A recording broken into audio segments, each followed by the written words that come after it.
Hello നമസ്കാരം, എല്ലാ പേർക്കും ദീപ്സ് കിച്ചണിലോട്ട് സ്വാഗതം. അപ്പോൾ നമ്മളിന്ന് ഗോതമ്പ് മാവും മുട്ടയും ഒക്കെ ഉപയോഗിച്ചിട്ട് വളരെ ഹെൽത്തി ആയിട്ടും ടേസ്റ്റി ആയിട്ടുള്ള ഒരു റെസിപ്പിയാണ് ചെയ്യുന്നത്. അപ്പോൾ വീഡിയോയിലോട്ട് പോവാം. അപ്പോൾ നമുക്ക് നല്ല അടിപൊളി എഗ് പറാത്ത തയ്യാറാക്കാം. അതിനായിട്ട് ഫസ്റ്റ് ഞാനൊരു കടായി എടുത്തിട്ടുണ്ട്. ഇതിലോട്ട് നമുക്ക് കുറച്ച് ഓയിൽ ഒഴിച്ചു കൊടുക്കാമേ. ഇതിലോട്ട് നമുക്ക് ചെറുതായിട്ട് അരിഞ്ഞ സവാള ഇട്ട് കൊടുക്കാമേ. ഒന്ന് വഴറ്റി കൊടുക്കാം. നമുക്ക് ഇതൊരുപാട് നമുക്ക് വഴറ്റിയെടുക്കേണ്ട കാര്യമില്ല, ഒരു 50% ഒന്ന് വഴറ്റിയെടുത്താൽ മതിയേ. നിങ്ങൾക്കിത് ഇതേപോലെ തന്നെ ഒന്ന് ചോപ്പ് ചെയ്തതിന് ശേഷം ഇതിൽ ഡയറക്റ്റ് എല്ലാം മിക്സ് ചെയ്തിട്ട് സ്റ്റഫ് ചെയ്തെടുക്കാവുന്നതാണ്. അതല്ല എങ്കിൽ ഇങ്ങനെ ജസ്റ്റ് ഒന്ന് ഉള്ളി ഒന്ന് വഴറ്റിയതിന് ശേഷമാണെങ്കിലും ചെയ്തെടുക്കാവുന്നതാണ്. പക്ഷെ ഉള്ളി ഒന്ന് വഴറ്റിയെടുക്കുമ്പോഴത്തേക്ക് ആ ഒരു പച്ച ചുവയൊന്നും കാണില്ല ഉള്ളിയില.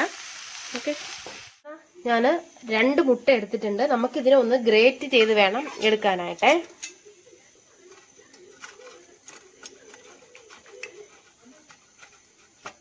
നമ്മുടെ സവാള ഒന്ന് വഴണ്ടിട്ടുണ്ട്. ഇനി നമ്മൾ ഗ്രേറ്റ് ചെയ്ത് വെച്ച മുട്ട നമുക്ക് ഇതിലോട്ട് ഇട്ട് കൊടുക്കാമേ.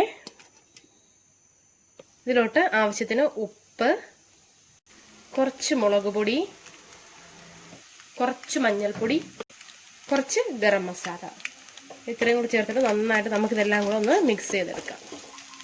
അപ്പം ഞാനൊന്ന് മിക്സ് ചെയ്തെടുത്തിട്ടുണ്ട്. ഒരു പച്ച മണമെല്ലാം മാറി നല്ല മണമൊക്കെ വരുന്നുണ്ട്. നമുക്ക് സ്റ്റവ് ഓഫ് ചെയ്ത് കൊടുക്കാം. ഇത് ഞാൻ ചപ്പാത്തി മാവ് സാധാരണ പോലെ തന്നെ കുഴച്ചെടുത്ത് വെച്ചിട്ടുണ്ട്. അതിൻ്റെ മേലെ ഒന്ന് ഡ്രൈ ആവാണ്ടിരിക്കാനായിട്ട് കുറച്ച് ഓയിലൊന്ന് തേച്ച് കൊടുത്തിട്ടുണ്ട്. അത് മാത്രമേ ചെയ്തിട്ടുള്ളൂ, അല്ലാതെ നമ്മൾ മാവ് കുഴച്ചപ്പോഴൊന്നും ഞാൻ ഓയിലൊന്നും ചേർത്ത് കുഴച്ചിട്ടില്ല. ഇനി നമുക്കിരിക്കുന്ന ഒരു ചെറിയൊരു ബോൾ എടുക്കാമേ. ഇതിനെ നമുക്കൊന്ന് പരത്തി കൊടുക്കാം. അപ്പോൾ ഞാൻ പരത്തി എടുത്തിട്ടുണ്ട്. ഇനി നമ്മൾ നേരത്തെ തയ്യാറാക്കിയ ഫില്ലിങ് നമുക്കിതിൻ്റെ സെൻറ്ററിലായിട്ട് വെച്ച് കൊടുക്കാം.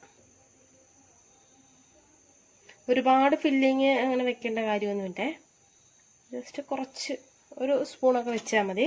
എന്നിട്ട് ഇതിനെ ഇങ്ങനെ മടക്കി മടക്കി എടുക്കാം. നമുക്കിതുപോലെ ഒന്ന് കൂട്ടി കൂട്ടി മടക്കി മടക്കി എടുത്തിട്ട് ഇതിനെ വീണ്ടും നന്നായിട്ടൊക്കെ ഒന്ന് കയ്യിലിട്ട് ഇതുപോലെ ഒന്ന് ഷേപ്പ് ചെയ്തതിന് ശേഷം ഒന്ന് പരത്തിയെടുക്കാം. വളരെ നൈസായിട്ട് നമുക്ക് പരത്തിയെടുക്കാം. ഇതിനെ പൊട്ടിപ്പോവാത്ത രീതിയിൽ പതിയെ വേണം ഒന്ന് പരത്തിയെടുക്കാനായിട്ട്. അധികം ബലം കൊടുത്തൊന്നും പരത്താം.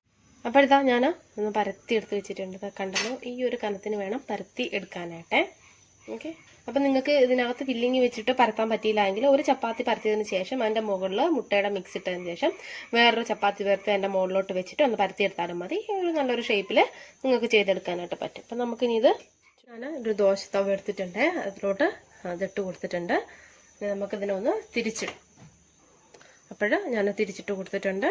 ഇനി നമുക്ക് ഒന്നും കൂടെ തിരിച്ചിട്ട് കൊടുക്കാം. നിങ്ങൾക്ക് ഇനി നെയ്യ് ഇഷ്ടമാണെങ്കിൽ ഇതിൻ്റെ മുകളിലോട്ട് കുറച്ച് നെയ്യ് ഒന്ന് ജസ്റ്റ് ഒന്ന് തൂത്ത് കൊടുക്കുക. അപ്പോൾ നല്ല ടേസ്റ്റായിട്ട് കിട്ടും. കുട്ടികൾക്കൊക്കെ കൊടുക്കാനാണെങ്കിൽ നെയ്യൊക്കെ ചേർത്തിട്ട് കൊടുത്താൽ മതി, അവർ കഴിച്ചോളും. ഓക്കെ, നെയ്യ് പുരട്ടി കൊടുത്താൽ ഇനി നമുക്കതിന് ജസ്റ്റ് ഒന്ന് അടുത്ത് തിരിച്ചിട്ട് കൊടുക്കാം. എന്നിട്ട് ഇവിടെയും ഇതുപോലെ തന്നെ ഒന്ന് നെയ്യൊക്കെ ഒന്ന് തേച്ച് കൊടുക്കാം നമുക്ക്. അപ്പോൾ ഇതാ കണ്ടല്ലോ, നല്ല അടിപൊളിയായിട്ട് റെഡി ആയിട്ടുണ്ട്. ഇനി നമുക്കിതൊന്ന് പ്ലേറ്റിലോട്ട് മാറ്റാം. ഞാനൊരു പ്ലേറ്റിലോട്ട് മാറ്റിയിട്ടുണ്ട്. ഇനി നമുക്കിതിനെ 2ആയിട്ട് കട്ട് ചെയ്തെടുക്കാം. അപ്പോൾ ഞാൻ 2ആയിട്ട് കട്ട് ചെയ്തെടുത്തിട്ടുണ്ട്. കണ്ടല്ലോ, അപ്പം നല്ല അടിപൊളി എഗ് പറാത്ത റെഡി ആയിട്ടുണ്ട്. വളരെ ടേസ്റ്റി ആയിട്ടുള്ള ഒരു റെസിപ്പിയാണ്. നിങ്ങൾ തീർച്ചയായിട്ടും ചെയ്ത് നോക്കണം. നോക്കിയിട്ട് നിങ്ങളുടെ അഭിപ്രായങ്ങളൊക്കെ പറയണം. ഓക്കെ, അപ്പം നമുക്ക് വീണ്ടും നല്ലൊരു റെസിപ്പിയായിട്ട് ദീപ്സ് കിച്ചണിലൂടെ കാണാം. Thanks for watching Deep's kitchen. Thank you.